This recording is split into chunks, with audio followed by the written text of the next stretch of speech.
Hai, selamat datang di media pembelajaran biologi semester 2B tentang materi sistem sirkulasi pada manusia dan hewan. Selamat siang untuk kita semua. Perkenalkan, saya dari program studi pendidikan biologi, Fakultas Keguruan dan Ilmu Pendidikan Universitas Timor. Saya Flaviana Ferenavati, NPM 33 2052. Dosen pembimbing Pak Amran Sidik, SPD MPD. Di sini saya akan menjelaskan materi berkaitan dengan sistem sirkulasi pada manusia dan hewan. Yang pertama, sistem peredaran darah pada manusia. Sistem peredaran darah pada manusia memiliki peran yang sangat penting bagi tubuh, yaitu untuk mengalirkan nutrisi dan oksigen ke seluruh tubuh. Dan sistem ini berperan dalam proses metabolisme. Oleh karena itu, penting untuk selalu menjaga kesehatan dan kelancaran sistem peredaran darah.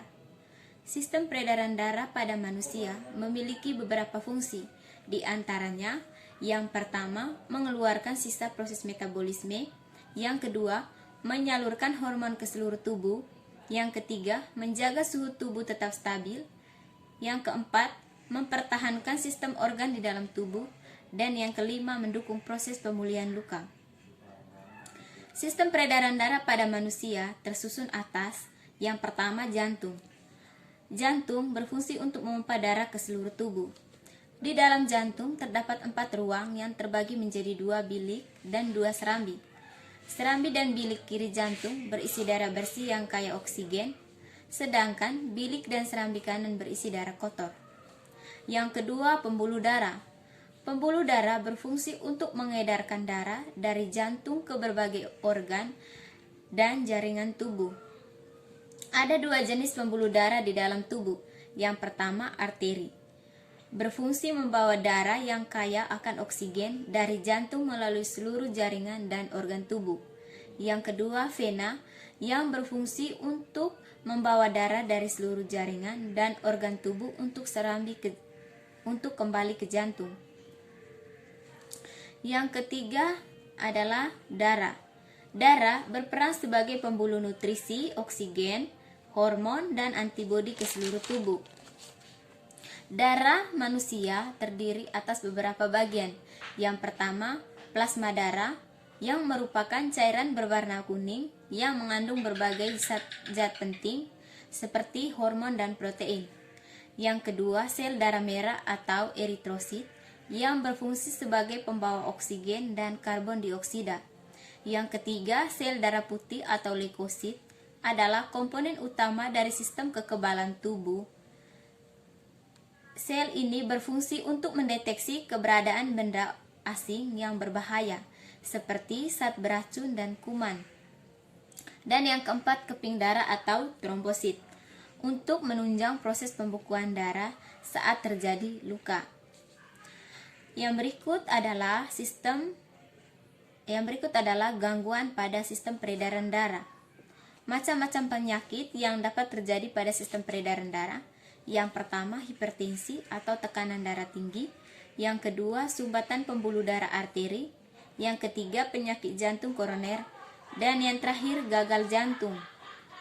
Oleh karena itu, penting bagi siapa saja untuk selalu menjaga kesehatan sistem peredaran darah dengan cara yang pertama, menerapkan pola makanan, yang kedua, berolahraga secara rutin, yang ketiga, mengonsumsi makanan bergizi, yang keempat, membatasi asupan garam dan lemak, yang kelima, tidak merokok, yang keenam, menjaga berat badan tetap stabil, dan yang terakhir, pemeriksa kesehatan kedokteran secara rutin.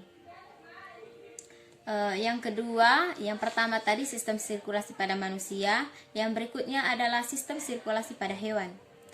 Yang pertama, sistem sirkulasi pada hewan ini terdiri atas 2 bagian. Yang pertama, sistem peredaran darah terbuka, dan yang kedua, sistem darah tertutup. Sistem peredaran darah terbuka digantikan dengan hemolimfa. Hemolimfa memiliki fungsi yang sama dengan darah, namun dia tidak mengandung hemoglobin, sehingga dia tidak berwarna merah. Contoh hewan yang memiliki sistem peredaran darah terbuka, yang pertama, moluska. Moluska merupakan hewan lunak yang bercangkang maupun tidak. Contohnya seperti cumi-cumi, siput, dan kerang. Yang kedua, antropoda. Antropoda adalah hewan yang berruas-ruas atau berbuku-buku, seperti serangga, laba-laba, dan udang. Yang kedua adalah sistem peredaran darah tertutup. Sistem peredaran darah tertutup adalah sistem yang mengedarkan darah dan getah bening di dalam pembuluh. Contoh hewan sistem peredaran darah tertutup. Yang pertama, cacing tanah. Ada 3 pembuluh darah pada cacing tanah, yaitu pembuluh darah punggung, pembuluh darah perut, dan pembuluh darah samping. Yang pertama, pembuluh darah punggung mengalir dari belakang menuju arah kepala dan mengalir menuju pembuluh darah perut. Di dalam pembuluh perut, darah mengalir dari depan menuju ke belakang. Yang kedua, ikan. Ikan memiliki jantung yang terbagi menjadi 2 ruangan, yaitu serambi yang berdinding tipis dan bilik yang berdinding tebal. Yang ketiga, katak. Jantung katak terdiri atas 2 buah serambi yang berdinding tipis dari sebuah bilik. Yang keempat, reptil. Reptil memiliki jantung yang terdiri atas 4 ruangan, yaitu 2 serambi dan 2 bilik. Antara bilik kanan dan bilik kiri dibatasi oleh sekat yang belum sempurna, sehingga masih terjadi pencemaran darah. Nah, selanjutnya saya akan menyimpulkan materi yang saya jelas tadi, yaitu tentang sistem sirkulasi pada manusia dan hewan. Yang pertama itu, sistem peredaran darah pada manusia tersusun atas jantung, pembuluh darah, dan darah. Dan gangguan pada sistem peredaran darah yaitu hipertensi, sumbatan pembuluh darah arteri, penyakit jantung koroner, dan gagal jantung. Sedangkan yang kedua, sistem sirkulasi pada hewan terdiri atas 2 bagian. Yang pertama, sistem peredaran darah terbuka dan sistem peredaran darah tertutup. Yang termasuk sistem peredaran darah terbuka yaitu moluska dan antropoda.